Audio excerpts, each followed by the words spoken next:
పెళ్ళైనా పండగైనా వేడుక ఏదైనా పట్టు చీరల ప్రత్యేక వేదిక వారాహి సిల్క్స్.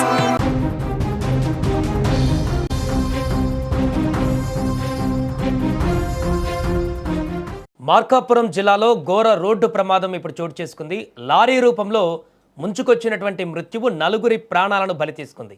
ఈ ఘటనలో ఒకే కుటుంబానికి చెందిన నలుగురు అక్కడికక్కడే దుర్మరణం పాలయ్యారు. పలువురు తీవ్రంగా గాయపడ్డారు. గాయపడ్డ వారిని చికిత్స కోసం ఖమ్మం ఆసుపత్రికి తరలించారు. వీరిలో కొందరి పరిస్థితి చాలా ఆందోళనకరంగా ఉన్నట్టు డాక్టర్లు తెలిపారు. మృతి చెందిన వారిని గిద్దలూరు నల్లబండ బజార్ నివాసితులుగా గుర్తించారు. వారిలో ఆవుల అలకనంద, ఆవుల అంకాలు, ఆవుల నగేష్తో పాటుగా 2 ఏళ్ల వయసున్న నాగేశ్వరి అనేటువంటి పాప కూడా ఉంది. ఒకే కుటుంబానికి చెందిన నలుగురు ఈ రోడ్డు ప్రమాదంలో మరణించడంతో బంధువులు శోకసంద్రంలో మునిగిపోయారు. గిద్దలూరులో ఇప్పుడు విషాద ఛాయలు అలుముకున్నాయి.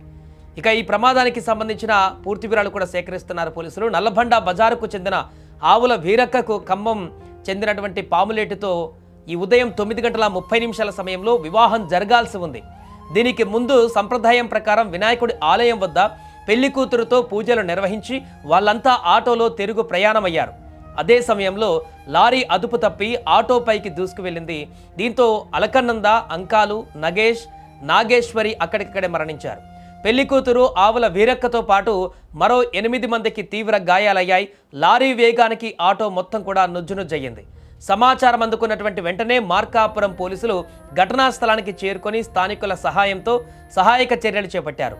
నుజ్జునుజ్జైనటువంటి ఆటోలో ఇరుక్కుపోయిన క్షతగాత్రులు మృతదేహాలను బయటకు తీయడానికి శ్రమించాల్సి వచ్చింది. మృతదేహాలను ప్రభుత్వ ఆసుపత్రికి, మార్చురికి తరలించారు. గాయపడ్డ వారిని ఖమ్మం ఆసుపత్రికి పంపించారు. వారి డ్రైవర్ అతివేగం, మితిమీరినటువంటి వేగమే ఈ యొక్క విషాదకరమైనటువంటి సంఘటనకు దారితీసిందని పోలీసులు ప్రాథమికంగా అంచనా వేస్తున్నారు. పరారీలో ఉన్నటువంటి లారీ డ్రైవర్ కోసం గాలిస్తున్నారు. మరి కాసేపట్లో పెళ్లి జరగవలసినటువంటి ఇంట్లో నలుగురు మృతితో ఇరు కుటుంబాలు, బంధువులు ఇప్పుడు విషాదంలో మునిగిపోయారు. ఏదేమైనా ఇంట్లో సందడితో సంతోషంగా కొనసాగాల్సినటువంటి పరిస్థితుల్లో ఈ దారుణమైనటువంటి ఘోర ప్రమాదం వారిని పూర్తిగా విషాదవదనంలోకి దూసుకువెళ్ళింది. ఏదేమైనా నలుగురు చనిపోయినటువంటి ఘటన అయితే ఆ స్థానికంగా తీవ్ర దిగ్భ్రాంతికి గురి చేస్తుంది. ఒకే కుటుంబానికి చెందినటువంటి నలుగురు, అందులో ఒక చిన్న పాప కూడా ఉంది, 2 ఏళ్ల పాప. సో ఇలాంటి పరిస్థితుల్లో ఒక్కసారిగా ఆ యొక్క పెళ్లి వేడుక నిన్నటి వరకు, రాత్రి వరకు కూడా బంధువులందరూ అక్కడికి చేరుకొని చాలా సంతోషంగా అక్కడ అన్ని రకాల కార్యక్రమాలను నిమగ్నమవుతూ నవ్వులు పూయించినటువంటి ఆ ప్రాంతం అంతా కూడా ఒక్కసారిగా విషాదంలో మునిగిపోయి కన్నీటి సంద్రంగా మారింది. ఇక దీనికి సంబంధించిన అన్ని కోణాలలో కూడా పోలీసులు అయితే దర్యాప్తు చేస్తున్నారు. పారిపోయినటువంటి ఆ లారీ డ్రైవర్ కోసం ఇప్పుడు గాలింపు చర్యలు చేస్తున్నారు.